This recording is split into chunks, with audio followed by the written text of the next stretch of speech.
स्वागत है आपका सिटीजन वाइस में। मैं हूं शब। सिटीजन वाइस में अब वक्त हो चुका है दिन भर की कुछ खास खबरों पे नजर डालने का। तो आइए देखते हैं क्या है आज की खास खबरों में। समाजवादी पार्टी बाबा साहब अम्बेडकर वाहिनी के राष्ट्रीय अध्यक्ष मिठाई लाल भारती ने कहा है कि देश के गृह मंत्री अमित शाह ने बाबा साहब अम्बेडकर के खिलाफ जो अपमानजनक टिप्पणी की है, उस टिप्पणी से भारत क्या पूरा बहुजन समाज मानने वाला आक्रोशित है। उन्होंने कहा है कि आज मैं ये भी कह सकता हूं कि अगर अमित शाह गृह मंत्री बने हैं तो बाबा साहब के संविधान की वजह से राजनेता हैं, नहीं तो अगर संविधान ना होता तो बड़े सेठ बन सकते थे। देखिए इस वीडियो में। ओके जी।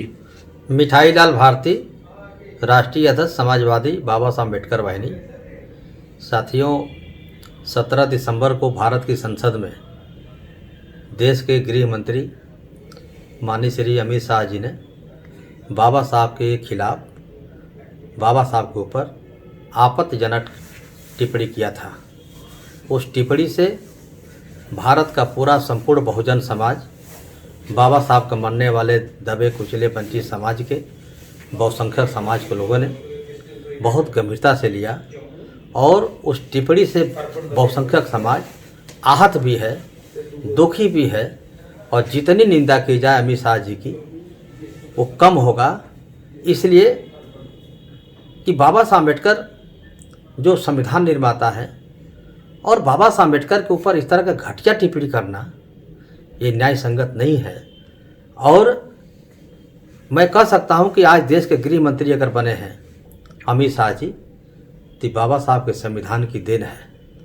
संविधान की वजह से एक बड़े राजनेता है।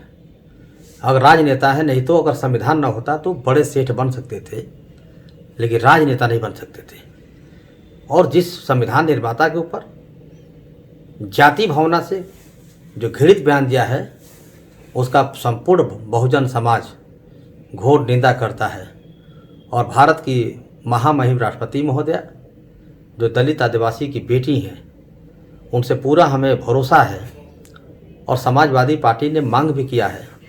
अभी जनपद के सभी मुख्यालयों पर समाजवादी पार्टी ने धरना प्रदर्शन किया है, ज्ञापन सौंपा है। उस ज्ञापन में हमारी यही मांग है कि भारत के गृह मंत्री अमित शाह जी देशवासियों से माफ़ी मांगें और महामहिम राष्ट्रपति से आग्रह है कि ऐसे घृणित बयान देने वाले गृह मंत्री को तत्काल बर्खास्त करें। अगर ऐसा नहीं होता है तो समाजवादी पार्टी चैन से नहीं बैठेगी। बाबा साहब के सम्मान में समाजवादी पार्टी मैदान में। बाबा साहब का ये अपमान नहीं सहेगा हिंदुस्तान, ये चलेगा, कतई बर्दाश्त नहीं कर सकते। और जो माननीय अखिलेश यादव जी ने जो कदम उठाया है, मैं उनकी सराहना करता हूँ कि उन्होंने बाबा साहब के सम्मान में एक आंदोलन छेड़ दिया है। ये आंदोलन आगे बढ़ेगा। मैं बताऊँ आपको, कभी एक समय था कि बाबा साहब अम्बेडकर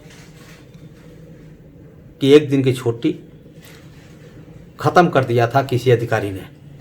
जब माननीय कांशीराम साहब पूना में रक्षा अनुसंधान में नौकरी कर रहे थे, उस रक्षा अनुसंधान का जो डायरेक्टर था, जो बाबा साहब का विरोधी था, बाबा साहब के नाम पर जो एक दिन की छुट्टी हुआ करती थी, भगवान बुद्ध के नाम पर बुद्ध पूर्णिमा की छुट्टी हुआ करती थी, वो छुट्टी ख़त्म कर दिया था। तो माननीय कांशीराम साहब ने यही पूछा उससे कि भाई बाबा साहब का जो एक दिन की छुट्टी हुआ करती है आपने क्यों ख़त्म किया। वो जातिवादी मानसिकता का अधिकारी, घृणित मानसिकता का आदमी, उसने बाबा साहब के बारे में अशब्दों का प्रयोग किया और माननीय कांशीराम साहब ने बर्दाश्त नहीं किया और बाबा साहब का सम्मान में 1964 में नौकरी को छोड़ दिया और बाबा साहब की आंदोलन को आगे बढ़ाने का काम किया। उसके बाद आज मैं देख रहा हूँ माननीय अखिलेश यादव जी ने बाबा साहब के सम्मान में एक बड़ा आंदोलन छेड़ दिया है और इनको महंगा पड़ेगा जब आने वाला 2027 का जब चुनाव होगा।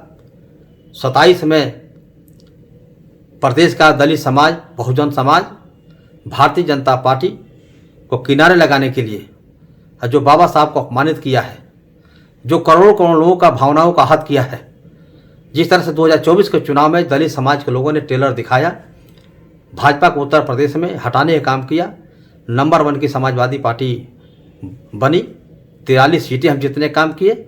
इसी पैटर्न में 2027 का चुनाव होगा और भारत का उत्तर प्रदेश का दलित समाज, बहुजन समाज, पीडीए समाज, पीडी आंदोलन को मजबूत करते हुए माननीय अखिलेश यादव को प्रचंड वोटों के साथ, प्रचंड बहुमत के साथ मुख्यमंत्री बना करके बाबा साहब को सपना साकार करने का काम करेगा और भारतीय जनता पार्टी को किनारे लगाने का काम करेगा।